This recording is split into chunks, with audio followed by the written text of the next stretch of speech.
Welcome to the Billy Ho Forecast Show. Please subscribe and like the video. Remember, the more you share, the bigger we grow. Now, let's go!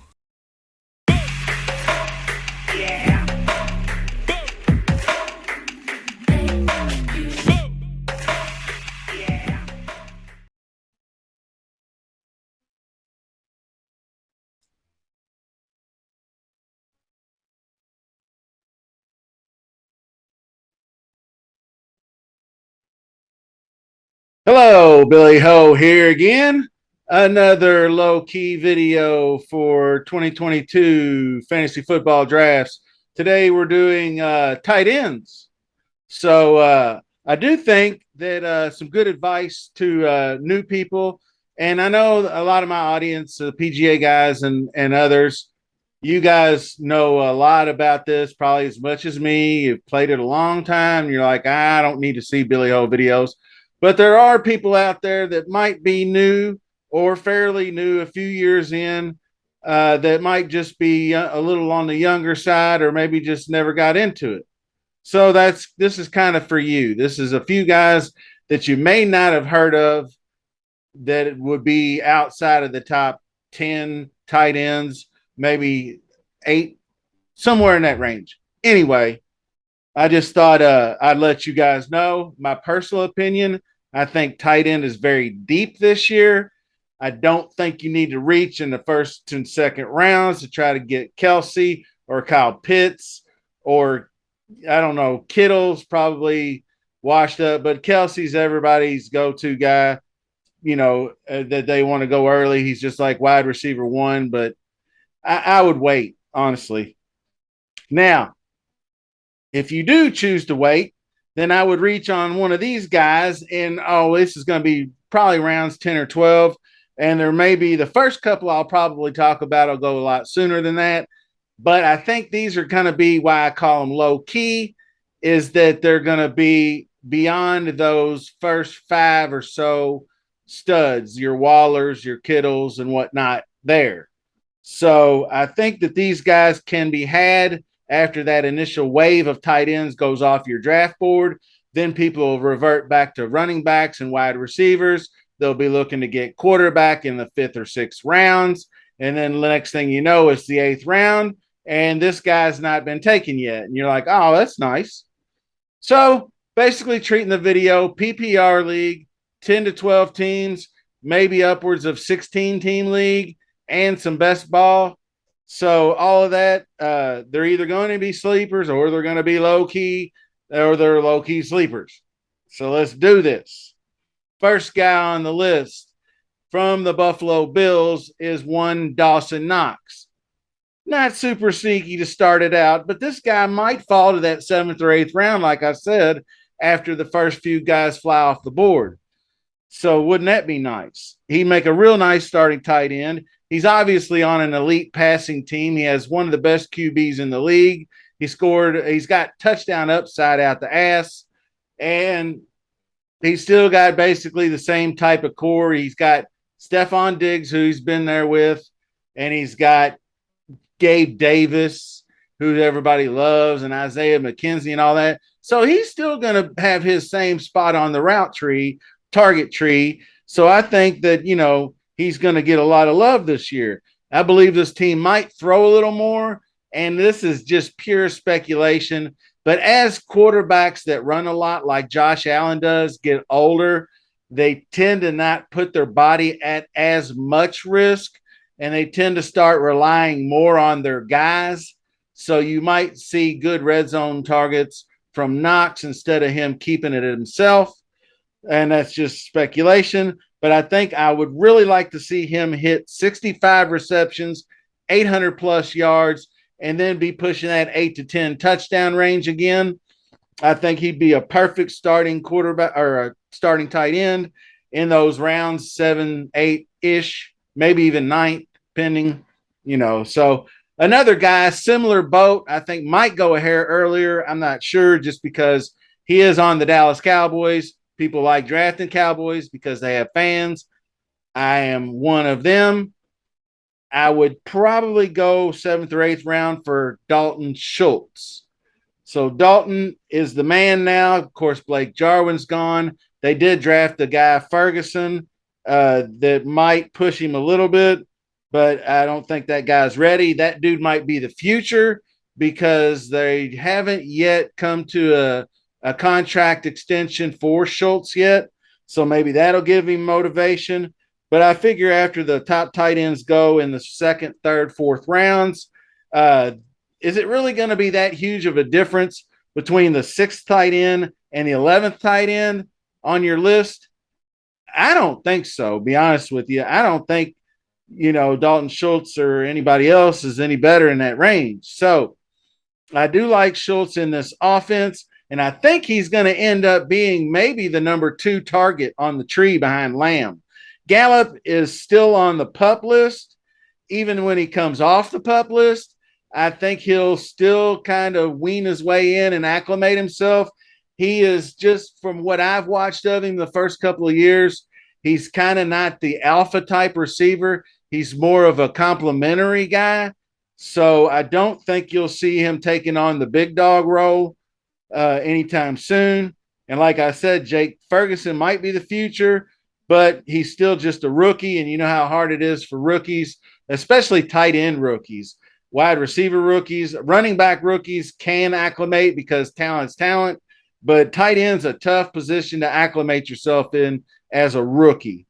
So I think he'll get plenty of opportunities to prove himself. Second guy on the list, Dalton Schultz. Third guy, New England, Hunter Henry.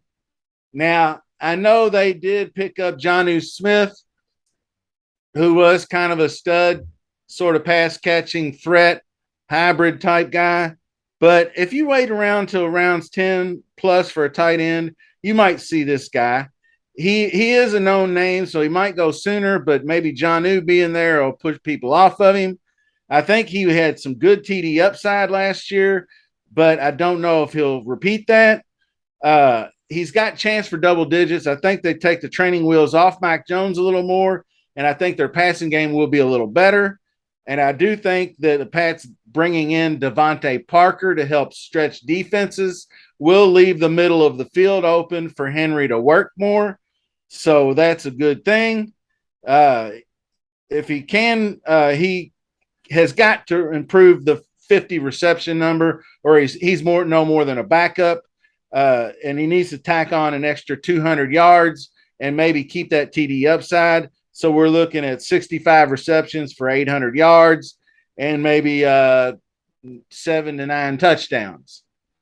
Would be a good season, but likely he'll be a backup for somebody in your league. So keep an eye on him. The next guy up from Denver Broncos, I call him Albert O because his last name is one of those long ones that Billy Ho don't have time to pronounce, but you all know who he is. A-O, Albert O. Noah Fant is in Seattle now, and it's Big A-O's time to shine.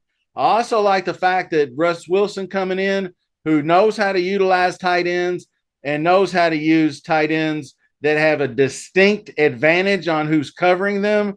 So at 6'6", 258 pounds, for a guy that could run a sub 4.5 40 tight end, I think he is more of a hybrid. He might even get slot work. He might be going up against smaller DBs or slower linebackers. So he should distinctly have an advantage in most cases. I think you could snatch him in round 13, and I think he might even be a backup. He might be your second tight end. If you get him as tight end 2, you're in good shape. So I don't buy the trade rumors. They're talking about that bullshit. But I think Tim Patrick being out on the IR allows him to slide into those slot snaps. And I think he's way better than those other guys that they brought in and drafted. He's bigger, faster, and he's been in the system longer. So I like him. Let's go, Albert O. Next guy on the list from the Rams is Tyler Higbee, a high upside, low key tight end. You can get cheap if you play the waiting game. And now I wouldn't wait too long on somebody like him because he would make somebody who went early on tight end a nice backup, and somebody might reach into the ninth round and get him. So if you want him for your starter, I would probably maybe go 10th or 11th round. He may go the 12th round. I'm not sure. But guys on high powered offenses like this are tend to be juicy targets. And Higbee would be one of those guys. So keep an eye on Higbee. The next guy I really, really like, he's probably could be your backup, but you could steal him if you reach to that 11th or 12th round, and that's Tennessee Titans Austin Hooper. Hooper is, I drafted him as a backup before, and I drafted him as a starter in Atlanta. The backup, when actually I had him a couple years ago, he bailed me out because I lost George Kittle for almost half the season, and Hooper slotted right in and was like I never lost him. So that's the kind of guy you like as your backup tight end. So I like that he's with Brian Tannehill, an efficient passer. I like that he's on a team with young wide receiving core, and I think that he will provide some stability along with Robert Woods. And he's also a good blocking tight end. So if you're maybe one of those guys that are looking at a top 5 pick, you may want to take extra looks at our big boy in the backfield in Tennessee, Derrick Henry. So anyway, if you do believe he can be tight end 1 for you, Austin Hooper, maybe try to reach up to 11th or 12th round to get him. I think you can throw a 10th round pick if you don't have any tight ends and he's available in the 10th. Just go ahead and grab him, get it over with. Next guy up, I like Mo Alley-Cox from Indianapolis Colts. He's not super fast, but he does have good size and he does have good hands in the red zone. So he can make acrobatic catches in the back of the end zone. I've seen him do it. He can make sideline grabs for first downs. I think he will be a good blanket option for Matt Ryan, who's an upgrade over Carson Wentz. No more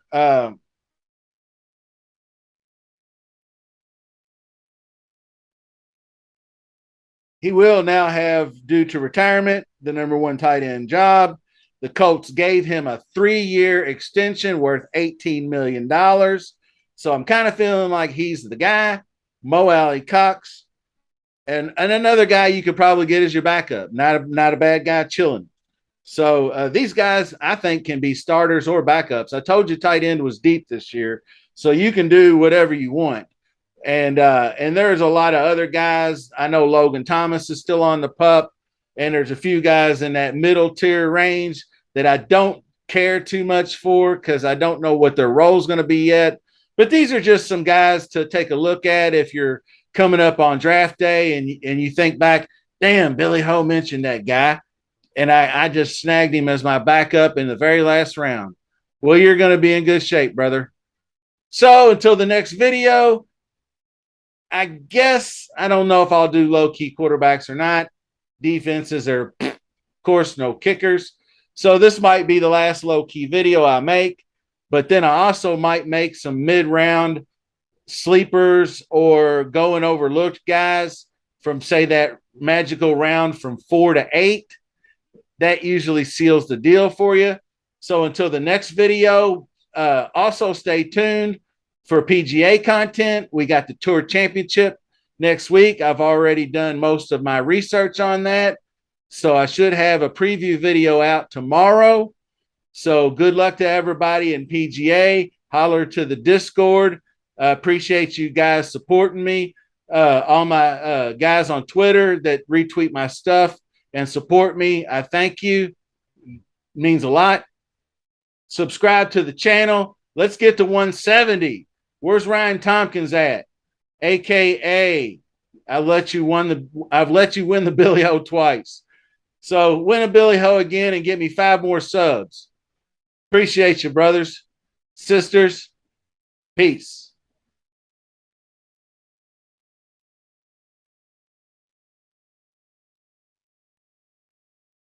He will now have, due to retirement, the number 1 tight end job. The Colts gave him a 3-year extension worth $18 million. So I'm kind of feeling like he's the guy. Mo Alley Cox, and another guy you could probably get as your backup. Not a bad guy, chilling. So these guys, I think, can be starters or backups. I told you tight end was deep this year, so you can do whatever you want. And there's a lot of other guys. I know Logan Thomas is still on the pup, and there's a few guys in that middle tier range that I don't care too much for because I don't know what their role is going to be yet. But these are just some guys to take a look at if you're coming up on draft day and you think back, damn, Billy Ho mentioned that guy, and I just snagged him as my backup in the very last round. Well, you're going to be in good shape, brother. So until the next video, I guess I don't know if I'll do low key quarterbacks or not. Defenses are, of course, no kickers. So this might be the last low key video I make, but then I also might make some mid round sleepers or going overlooked guys from, say, that magical round from 4 to 8. That usually seals the deal for you. So until the next video, also stay tuned for PGA content. We got the Tour Championship next week. I've already done most of my research on that. So I should have a preview video out tomorrow. So good luck to everybody in PGA. Holler to the Discord. Appreciate you guys supporting me. All my guys on Twitter that retweet my stuff and support me, I thank you. It means a lot. Subscribe to the channel. Let's get to 170. Where's Ryan Tompkins at? AKA, I've let you win the Billy Ho twice. So win a Billy Ho again and get me 5 more subs. Appreciate you, brothers, sisters. Peace.